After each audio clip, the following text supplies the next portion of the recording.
የዓለም የሰራተኞች ቀን ጀርመንን ጨምሮ በተለያዩ ሀገራት በሰልፍና በተለያዩ መርሃ ግብሮች ተከብረዋል። ሜይዴይ ተብሎ የሚጠራው የዛሬው በዓል ሲታሰብ የጀርመን መራሄ መንግስት ለሰራተኞችና ለማህበራቸው ያላቸውን ድጋፍ ገልጸዋል።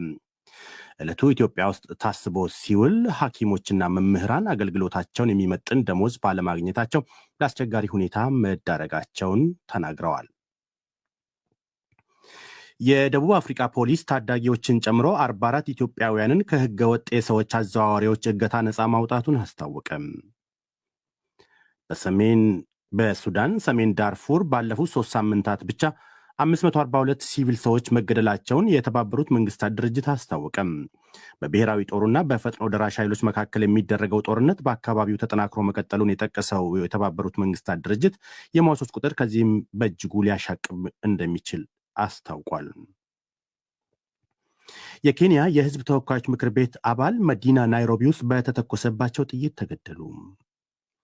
አሜሪካ የዩክሬንን ብርቅዬ ማዕድናት እንድታገኝ የሚያስችላትን ስምምነት ከኪየቭ ጋር ፈጸመች።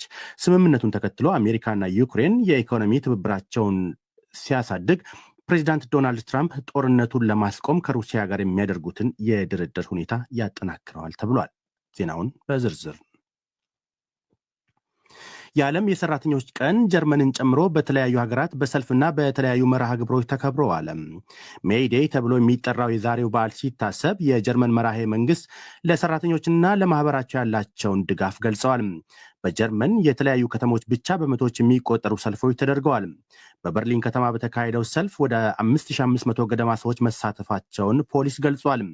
የጀርመን የሰራተኞች ማህበራት ኮንፌዴሬሽን ሰራተኞች ከፍተኛ ደሞዝ እና የተሻለ የስራ ሁኔታ እንዲያገኙ ይፈልጋል።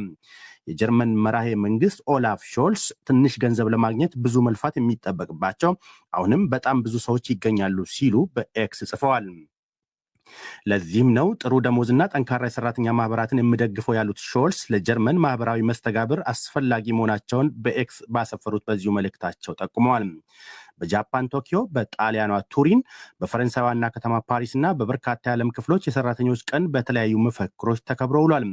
በአሜሪካ በዚህ ዓመት የሚካሄዱ ሰልፎች በሰራተኞች መብት ጥበቃ፣ ብዝሃነትን ለማሳካት የተዘረገሩ መርሃ ግብሮችና የፌዴራል መንግስት ሰራተኞች ላይ የፕሬዚዳንት ዶናልድ ትራምፕ አስተዳደር ከፍቶታል ያሉትን ዘመቻ በማውገዝ ላይ እንዲያጠነጥኑ አድርጓቸዋል። ከፕሬዚዳንት ዶናልድ ትራምፕ በተጨማሪ ባለጠጋው ኤሎን ሙስክ የአሜሪካ መንግስት ሰራተኞችን በመቀነስ ያደረጉት ተሳትፎ የተቃውሞ ኢላማ ሆነዋል። ይህ በእንዲህ እንዳለ ዓለም አቀፉ የሰራተኞች ቀን ዛሬ ታስቦ ሲውል ኢትዮጵያ ውስጥ በተለይ ሐኪሞችና መምህራን አገልግሎታቸውን የሚመጥን ደሞዝ ባለማግኘታቸው ለአስቸጋሪ ሁኔታ እንደዳረጋቸው ተናግረዋል። እየናረ የሄደው የኑሮ ሁኔታ ፈተና እንደሆነባቸው የገለጹ ሙያተኞቹም ጥያቄያቸው መልስ የሚያገኝበት ጊዜ እንዲመጣ በተስፋ እንደሚጠብቁ ተናግረዋል። ስማቸው እንዳይጠቀስ የጠየቁ አንድ ሐኪም እንዳሉት ከአገልግሎታቸው የሚመጥን የደሞዝ ክፍያ ባለማግኘታቸው ልጆቻቸውን ማሳደግ በማይችሉበት ደረጃ አድርሷቸዋል። በትምህርትን በምንም ራሳችን እናበልጽገን፣ ግን በዛው ልክ ደግሞ በምንሰራው ስራ ላይ የሚሰጠው ክብር ዋጋ በጣም አሳሳቢ ደረጃ ላይ እንደደረሰ አሁን ከጊዜያዊ ነገራችን ላይ ባጋጠመው በዚህ ከኑሮ ውድነቱ ጋር ተያይዞ በጣም ማይቀመስ ነገር ሆኖ ልጅ ወልደን ማናሳድግበት ይሄ አይ ቲንክ ለማንም ግልጽ የሆነ ነገር ነው። ዕለቱን ለይስሙላ ከማሰብ ባሻገር መሰረታዊ ለውጥ እንዲመጣ የሚጠይቁትና አስተያየታቸውን ለዶይቼ ቬለ የሰጡ አንድ መምህር በበኩላቸው ቀኑ የመምህራን ቀን ነው ብሎ መውሰድ ይከብደኛል ብለዋል። ምናልባት እንደ ጥያቄ ሊነሳ የሚችለው የእኛ ቀን ነው የመምህራን ቀን ነው ተብሎ ሲታሰባል ወይ ነው? ምንም እንቅስቃሴ አታይም። ትምህርት ቤቶች በትምህርት ተቋማት ውስጥ የሆነ የብሔራዊ በዓል ተደርጎ ብቻ ነው የሚታየው። ኢትዮጵያ በርካታ የሰራተኛ ማህበራትና ኮንፌዴሬሽኖች ያለባት ሀገር ብትሆንም ማህበራት ከተለዋዋጭ ኢኮኖሚያዊና የኑሮ ሁኔታ ጋር የሚመጣጠን የደሞዝ ክፍያ ጥያቄ በተደጋጋሚ ሲያቀርቡ ይሰማል። የደቡብ አፍሪካ ፖሊስ ታዳጊዎችን ጨምሮ 44 ኢትዮጵያውያንን ከህገወጥ የሰዎች አዘዋዋሪዎች እገታ ነፃ ማውጣቱን አስታወቀም። የአገሪቱ ፖሊስ በህገወጥ የሰዎች አዘዋዋሪዎች ሳይታገቱ እንዳልቀረ የተነገረላቸው ኢትዮጵያውያኑን ከእገታ ነፃ ያወጣቸው ከመዲናይቱ ጆሃንስበርግ አቅራቢያ በምትገኝ አንዲት መንደር ውስጥ ነው። ከታጋቾቹ 17ቱ ታዳጊዎች ናቸው። በአካባቢው ቅኝት ሲያደርጉ የነበሩ ፖሊሶች ድንገት የሰሙት ጩኸት በእገታ ላይ የነበሩትን ሰዎች ለመታደግ ምክንያት ሆኗቸዋል ነው የተባለው። በህገወጥ የሰዎች አዘዋዋሪዎች እጅ የነበሩ ኢትዮጵያውያኑ ወደ ደቡብ አፍሪካ በህገወጥ መንገድ ሳይገቡ እንዳልቀረም የፈረንሳይ ዜና አገልግሎት ዘገባ ያመለክታል። ስደተኞቹን በተመለከተ ተጨማሪ ምርመራ እያደረጉ መሆኑን የፖሊስ ቃል አቀባይ ሌትናንት ኮሎኔል ማቬላ ማሶንዶ ለጋዜጠኞች ተናግረዋል።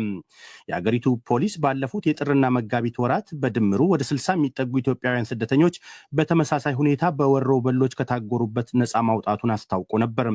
ዛሬ ፖሊስ ከታጎሩበት ነፃ ያወጣቸው ኢትዮጵያውያን ጉዳይ ከቀደሙት ጋር ተመሳሳይነት ይኖረው እንደው ተጨማሪ ምርመራ እያደረገ መሆኑን የሀገሪቱ ፖሊስ በመግለጫው አመልክቷል። ይህ ዶይቼ ቬለ ነው። በሱዳን ሰሜን ዳርፉር ባለፉት 3 ሳምንታት ብቻ 542 ሲቪል ሰዎች መገደላቸውን የተባበሩት መንግስታት ድርጅት አስታወቀ።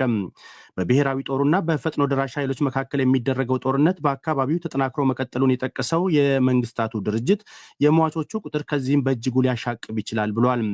የተባበሩት መንግስታት የሰብአዊ መብቶች ኮሚሽነር ፎልከር ቱርክ ባወጡት መግለጫ በሱዳን እየታየ ያለው ነገር እጅጉን አስፈሪና ወሰን አልባ ነው ብለዋል። ኃላፊው ከ3 ቀን በፊት አውጥቶት በነበረ ተመሳሳይ መግለጫ የፈጥኖ ደራሽ ኃይሎች በኤልፋሽር ከተማና በአቡ ሾክ የተፈናቃዮች መጠለያ ጣቢያ ላይ በተፈጸመው ጥቃት 40 ያህል ሲቪል ሰዎች መገደላቸውን ይፋ አድርገው ነበር። ኃላፊው ያለፉትን ጥቂት ሳምንታት መረጃ ባወጡበት መግለጫቸው ጦርነቱ ያስከተለውን አስከፊ የሰብአዊ መብት መዘዝ ለሁለቱም የጦር መሪዎች በግል አሳውቄያለሁ ብለዋል። አስከፊ መዘዞቹ በሚሊዮኖች ለሚቆጠሩ ሱዳናውያን የዕለት ተዕለትና እውነታ ናቸው ያሉት ቮልከር ቱርክ ግጭቱ መቆም ከሚገባው ጊዜ አልፎበታል ብለዋል። ምዕራባዊ ሱዳን ግዛቷ ዳርፉር በሁለቱ የጦር ጄኔራሎች በጎርጎርሳውያኑ 2023 የእርስ በርስ ጦርነት ከተቀሰቀሰ ወዲህ ዋነኛ የጦር አውድማ ሆና ቆይታለች። የኬንያ የህዝብ ተወካዮች ምክር ቤት አባል መዲና ናይሮቢ ውስጥ በተተኮሰባቸው ጥይት ተገደሉ። የህግ አውጪው ምክር ቤት አባሉ ቻርለስ ኦንዶ ዌሬ የተገደሉት ትናንት ረቡዕ ምሽት ላይ በሞተር ሳይክል ይንቀሳቀሱ በነበሩ ሰዎች ነው ተብሏል። የአገሪቱ ፖሊስ የዓይን ምስክሮችን ጠቅሶ እንዳለው ግድያው በመጓጓዣ ሞተር ሳይክል ክትትል ያደርጉ የነበሩ የታጠቁ ሰዎች የምክር ቤቱን አባል ያሳፈረችውን ተሽከርካሪ በትራፊክ መብራት ላይ መቆሟን ተከትለው ጥቃት ማድረስ አስችሏቸዋል። ይህም ጥቃቱ ሆን ተብሎና ታቅዶ ሳይፈጸም እንዳልቀረ ነው የፖሊስን መረጃ ጠቅሶ ሮይተርስ የዜና ወኪል የዘገበው። በቀጠናው አንጻራዊ መረጋጋት እንዳላት የሚነገርላት ኬንያ ፖለቲከኞችን ኢላማ ያደረጉ ጥቃቶች ሲፈጸሙ ብዙም ባይሰማም አሁን በታጣቂዎች መገደላቸው የተሰማው ፖለቲከኛ ራይላ ኦዲንጋ የሚመሩት የዋነኛው ተቃዋሚ ፓርቲ ኦዲኤም አባል ነበሩ። ግድያውን ተከትሎ የሀገሪቱ ፕሬዚዳንት ዊሊያም ሩቶ ፖሊስ በአስቸኳይ ምርመራ እንዲያደርግና ግድያውን የፈጸሙ ተጠያቂ እንዲሆኑ ትዕዛዝ አስተላልፈዋል። የተቃዋሚ ፓርቲ መሪው ራይላ ኦዲንጋ በበኩላቸው የአባላቸው ሞት በጭካኔ የተሞላና በከንቱ የፈሰሰ ደም ብለውታል። አሜሪካ የዩክሬንን ብርቅዬ ማዕድናት እንድታገኝ የሚያስችላትን ስምምነት ከኪየቭ ጋር ፈጸመች። ስምምነቱን ተከትሎ አሜሪካና ዩክሬን የኢኮኖሚ ትብብራቸውን ሲያሳድጉ ፕሬዚዳንት ዶናልድ ትራምፕ ጦርነቱን ለማስቆም ከሩሲያ ጋር የሚያደርጉትን የድርድር ሁኔታ ያጠናክርላቸዋል ተብሏል። በስምምነቱ አሜሪካ እንደ አልሙኒየም፣ ግራናይትና የተፈጥሮ ጋዝን ጨምሮ ውድ ማዕድናትን እንድታገኝ ሲያስችላት፣ ዩክሬን በአንጻሩ የመልሶ ግንባታ ድጋፍ ከአሜሪካ ለማግኘት ያስችላታል ተብሏል። የአሜሪካው ፕሬዚዳንት ዶናልድ ትራምፕ ሀገራቸው ለዩክሬን ስታደርግ የነበረው ወታደራዊና ኢኮኖሚያዊ ድጋፍ በሚክስ $500 ቢሊዮን የሚያወጣ ማዕድናት እንደሚሹ አስታውቀው ነበር። መረጃዎች እንደሚያመለክቱት ግን አሜሪካ በጦርነቱ ወቅት ለዩክሬን የሰጠችው አጠቃላይ ድጋፍ ከ$120 ቢሊዮን እንደማይበልጥ ነው። ይህ ማለት ፕሬዚዳንት ዶናልድ ትራምፕ ከዩክሬን የጠየቁት ካሳ በ4 እጥፍ ከፍ ያለ ነው። የዩክሬኑ ፕሬዚዳንት ቮሎዶሚር ዜሌንስኪ ይህንኑ ስምምነት ጨምሮ በሀገራቸው እየተካሄደ ያለው ጦርነት ይቆም ዘንድ ለመምከር ወደ ዋይት ሀውስ አቅንተው የነበረ ቢሆንም ከፕሬዚዳንት ትራምፕ ጋር ውዝግብ ውስጥ መግባታቸውን ተከትሎ የሄዱበት ሳያሳኩ መመለሳቸው ይታወሳል። የአሁኑ ስምምነትን አስመልክቶ ከወደ ሩሲያ እስካሁን የተባለ ነገር የለም። ሩሲያ በዩክሬን ጦርነት በጀመረች ባለፉት 3 ዓመታት 20 ከመቶ የሚሆነውን የዩክሬን ግዛት ስትቆጣጠር ከግዛቶቹ አብዛኞቹ የበለጸጉ ማዕድናት መገኛ ናቸው ተብሏል።